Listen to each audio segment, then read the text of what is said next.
पंचगंगा स्मशानभूमीतील धोकादायक स्वागत कमान सुरक्षितरित्या उतरवली।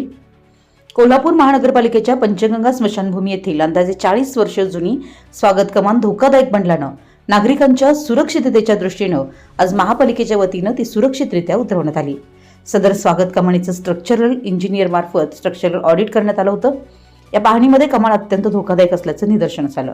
त्यामुळे नागरिकांच्या जीवितास धोका निर्माण होऊ नये यासाठी स्ट्रक्चरल इंजिनियर यांच्या अहवालानुसार सदर कमान पाडण्याबाबतचा प्रस्ताव स्थायी समितीसमोर सादर करण्यात आला होता। या प्रस्तावास स्थायी समितीची मान्यता मिळाली होती।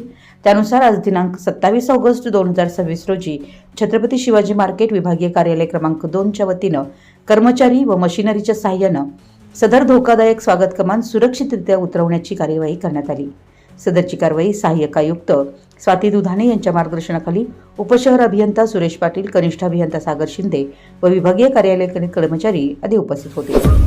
आपल्या परिसरातील महत्त्वाच्या बातम्या पाहण्यासाठी आमच्या नवसंकेत न्यूज चॅनलला YouTube वर सबस्क्राइब करा आणि बेल आयकॉन प्रेस करा।